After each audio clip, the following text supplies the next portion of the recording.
Hi, today I'll be analyzing the topic of nature v. nurture in Frankenstein, and more specifically, I will be talking about how both nature and nurture both affect the development and behavior of someone. So, to start, nature can often cause people to be harsh and unforgiving, and that often leads to people developing into hateful or quote unquote evil people, such as the monster from Frankenstein.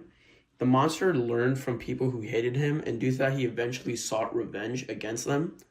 Quotes I have are the feeling of kindness and gentleness which I had entertained but a few moments before gave place to hellish rage and gnashing of teeth. Shelley 129. Additionally, the monster also stated, my protectors had departed and had broken the only link that held me to the world. For the first time, the feelings of revenge and hatred filled my bosom. So, to analyze on those quotes, nature itself is harsh and unforgiving, and the monster, due to not having his creator present, he couldn't be nurtured by him. So, he learned from nature and mankind wasn't kind to him. They were hateful and they were unforgiving toward him, which is just how nature operates in the wild. And due to that, it left an imprint on him to be hateful and spiteful toward mankind. Additionally, Victor fell prey to his animalistic instincts instead of fulfilling his role as a creator. He never stopped himself to think about whether creating a living being would be morally right. And after that being ended up killing his entire family, he also became monstrous in his own sense. So the quotes I have are, the result of my curiosity and lawless device would cause the death of two of my fellow beings from Shelley 62. Additionally, when I reflect on the work I had completed, no less than the creation of a sensitive and rational animal, I could not rank myself with the herd of common projectors, but this thought, which supported me in the commencement of my career, not only serves to plunge me lower into the dust, like the archangel who aspired to omnipotence, I am chained in an eternal hell. Shelley 198.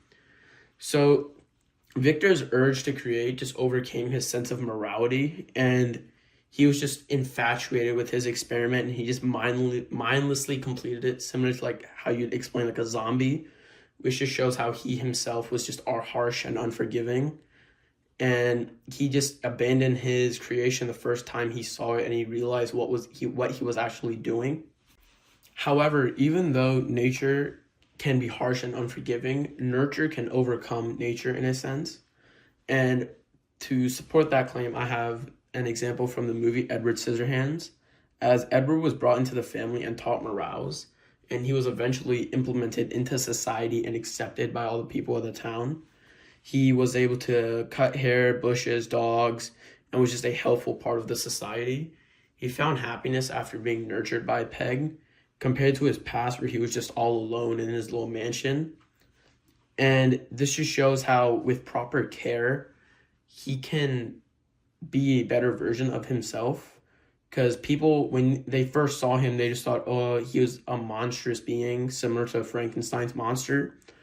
But after he was taught some morals, they learned he was a caring and kind individual. Additionally, speaking about the monster from Frankenstein, the monster himself also tried to be nurtured and taught himself morals through overhearing conversations.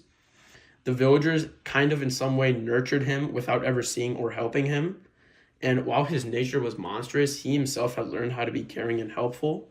Some quotes I have to explain on that are, the gentle manners and beauty of the cottagers greatly endeared them to me. When they were unhappy, I felt depressed. When they rejoiced, I sympathized in their joys. From Shelley 100. And also I learned from the views of social life from which it developed to admire their virtues and to depreciate the vices of mankind. As yet I looked upon crime as a distant evil. Benevolence and generosity were ever present before me. Shelley 115.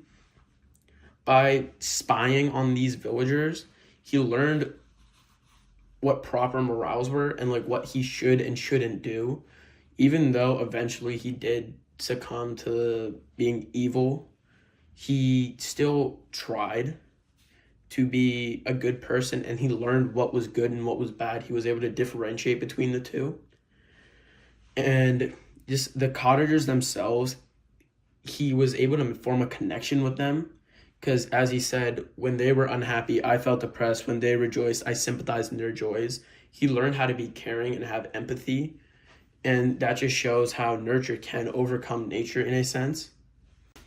Even though nurture is a stronger force than nature, oftentimes nature is implemented due to the fact that nurture has either failed or just wasn't present to start.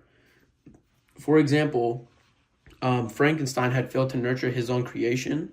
The monster had tried many times not to fall victim to his nature, but eventually had to because the sheer hatred he was receiving when he was trying to help or be caring and just attempt to find someone to nurture him, such as the cottagers, they just exclaimed in horror and he just felt worse and worse and more hatred.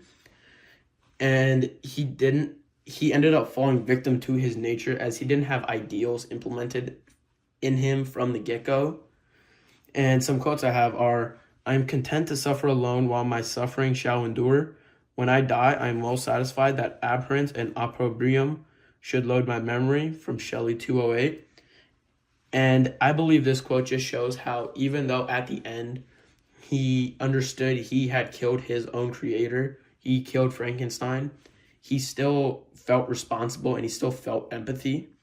But it was just his nature just caused him to be a monster. Just his appearance, just how people reacted to him caused him to be terrible. But even then, he still had some emotions in him and he understood that what he did was wrong and he was willing to be punished for it by just enduring the suffering that he caused. And additionally, the monster stated, but his state was far different from mine in every other aspect.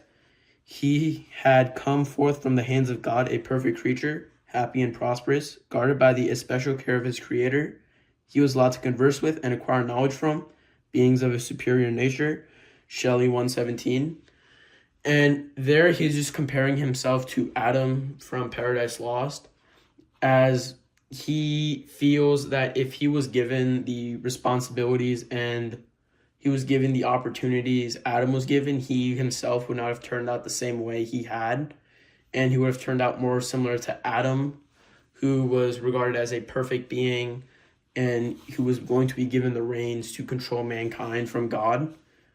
And to expand on the idea of Paradise Lost, God had failed to nurture Satan, which caused Satan to turn into a monster similar to Frankenstein.